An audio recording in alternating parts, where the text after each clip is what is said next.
به من گفتن که این مسجد جواناست. واقعا هم همینطوره.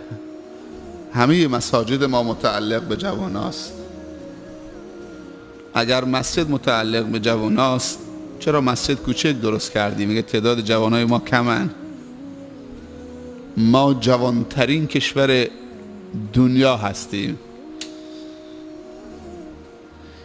یا در تصور ما این بود که جوانای ما بی تقوا هستن و نماز نمیخونن و کم میان مسجد.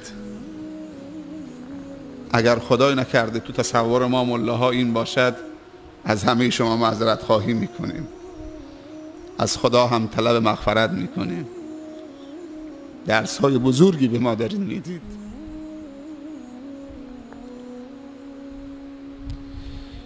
شما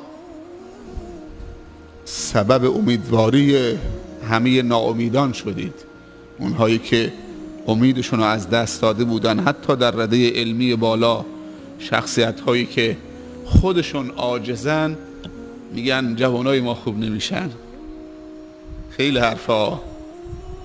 خودشون نمیتونن هنر ارتباطات داشته باشن، روابط عمومیشون ضعیفه، نمیتونن با جوانا بجوشن، همراهشون باشن، مجال بهشون بدن که خواسته دلشون بگن. حالا یکی از خواسته هم شاید به طبع بزرگترها خوب ننشست، ولی خب دیگه حکم اعدام که نداره. از این دیگه مجال وسیع‌تر برای جوان دادن که جوان بیاد در محضر رسول الله صلی الله علیه وسلم بهش بگه اجازه بده تا من برم زنا بکنم. من مولایی که عددی نیستم، چنین مجالی به جوان نمیدم که خواستشو حرف دلشو بزنه، ولی رسول الله صلی الله علیه وسلم به جوان اجازه داد در مسجد خودش که اینطوری راحت صحبت بکنه. گفت برای چی آمدی؟ گفت اجازه میخوام برم زنا بکنم، کم آوردم، مشکل دارم، خواستم برم زنا بکنم ولی گفتم بیام یه اجازه از شما بگیرم، بزرگترید. سبحان الله. بدون اجازه زنا نکنم. این میفهمید که چطوری رسول الله اونو تحویل میگیره صلی الله علیه وسلم. خاطرش جمع بود که یک ملای قلدره که خودشو جا بزنه و یک قدسیت کاذب و یک هیبت کاذب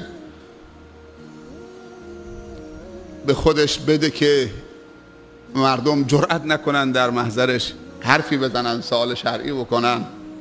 بلا فاصله انگشت اتهام، شما کافرید، میگه شما فلانید، از خدا نمی ترسید و اتهام های دیگر. به جوان پرداختن یعنی آینده خوب داشتن. من اگر به 15 ساله ها و 20 ساله ها و 25 ساله ها و قبلشون به 4 ساله و 5 ساله و 6 ساله و 7 ساله برسم، حداقل 60 سال من آینده دارم. اونهایی که سال خورده هستن 60 سال و 70 سال دارن ناراحت نشن اگر تو جلسه هستن، ولی من اگر به یک 70 ساله وقتم تمام بش بدم 5 سال دیگه میمیره. اگه نمیمیره هم فلج میشه، تو بستر میمونه. اینجاست که به ریش سفیدا و سال خورده ها باید احترام گذاشت. به دیدارشون رفت، سلام بهشون کرد، جواب سلامشون داد، ازشون درخواست دعا کرد. اما به جوان باید پرداخت، چون آیندن که 60 سال آینده جامعه اسلامی و انسانی رو تضمین میکنن. اگر 10 ساله باشه 60 سال امید داره که زنده باشه. این 60 سال احتمال داره تاجر قوی بشه، هزینه بکنه برای جامعه اسلامی، احتمال داره تحصیل کرده بشه، پروفسور بشه، یه مرکز پژوهشی و تحقیقاتی در اختیارش باشه، احتمال داره یک ورزشکار حرفه‌ای بشه مثل همین زین الدین زیدان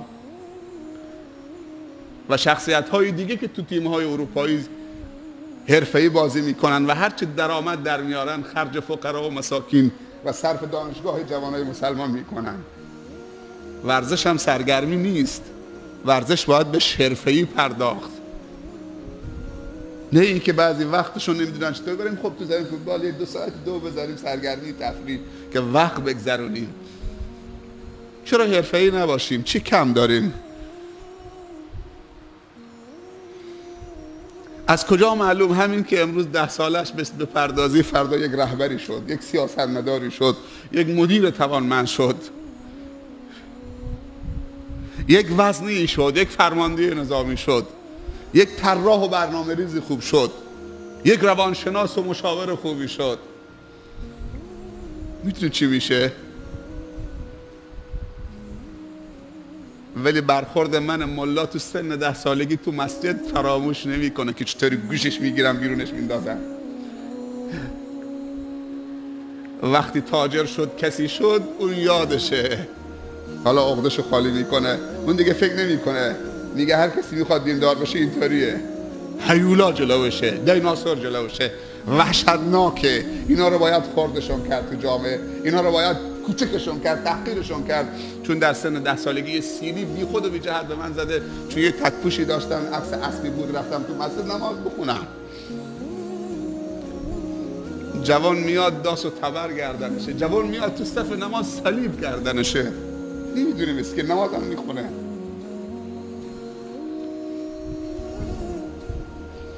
حالا یک نوجوان و خردسال 10 ساله حالا یه عکس اسب هم رو تک پوشش باشه آماده نماز بخونه.